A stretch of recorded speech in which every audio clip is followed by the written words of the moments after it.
So mga tol, matapos pong magbigay ng opinion si Manny Pacquiao sa isang interview sa kanya na sinabi niyang mananalo si Naoya Inoue kay Gervonta Tank Davis kung maglaban daw sila sa parehas na timbang. Dahilan ni Manny Pacquiao, mabilis daw kasi itong si Inoue at yung bilis daw, yan daw ang key para manalo sa laban. Pero mukhang taluwas po ang opinion ni Casimero mga tol sa opinion ni Manny Pacquiao. Sinabi po kasi ni Casimero sa post niya, para sa kanyang opinion, hindi daw kakayanin ni Inoue si Tank Davis. Hindi daw kaya ni Inoue ang lakas ng isang 135 pounds. Mas di hamak na mas malakas daw itong si Tank Davis at magaling tumiming. Pero opinion daw yun ni Manny Pacquiao, iba naman daw yung opinion niya. Kaya lang daw yan siguro nasabi ni Manny Pacquiao dahil ayaw lang daw nito maipit. Bata daw kasi ni Mr. Honda itong si Inoue. Kung sinasabi daw pala ni Manny Pacquiao na tatalunin lang ni Inoue si Tank Davis, paano kung talunin daw ni Casimero si Inoue? Parang lumalabas daw na mas malakas pa siya kay Tank Davis. Sa kabilang banda naman mga tol, ang tindi po ng pinakitang shadow boxing ni Manny Pacquiao.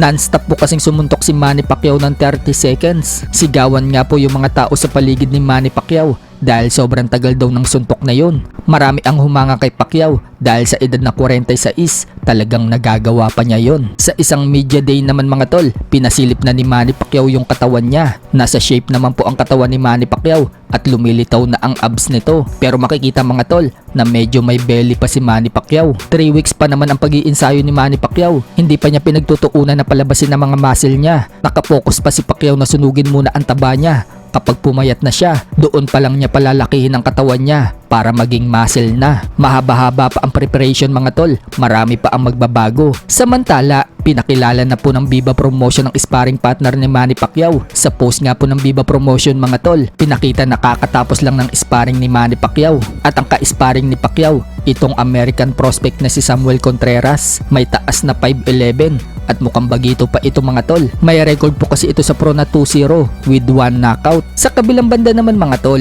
nag-alala po ang kaibigan ni Manny Pacquiao na si Chavit Singson sa laban ni Pacquiao dito kay Barrios. Sa interview po kasi kay Singson mga tol ng Bilyonaryo News Channel, 16 years younger daw itong si Barrios. Lagi daw niyang sinasabi kay Manny Pacquiao na pwede naman daw siya lumaban sa mga kaedad lang nito at kaya daw niya yun ay panalo. Pero yung 16 years younger, napakadelikado daw niyan, lalo pat wala na daw yung reflexes ni Manny Pacquiao. Nalaman na nga lang daw ni Chavit mga tol na lalaban si Manny Pacquiao noong pumunta na ito ng Vegas. Pero ganun pa man, susuportahan pa din daw niya si Manny Pacquiao. Pupunta daw siya sa Las Vegas. Sana daw makachamba si Pacquiao at makuha itong si Barrios sa early rounds. Pero duda daw siya kapag tumagal ang laban. 6-footer daw kasi itong kalaban mga tol at matibay din. Pagbubunyag naman ni Chavit Singson, binalak din daw niya ikasa ang rematch ni Manny Pacquiao at Mayweather. Kinausap umano niya si Mayweather ng 3 beses at 3 beses din daw umuo si Mayweather sa kanya. Pero hindi naman daw ito pumalag. Pero this time, balak niyang kausapin ulit si Mayweather. Baka daw mapilit na niya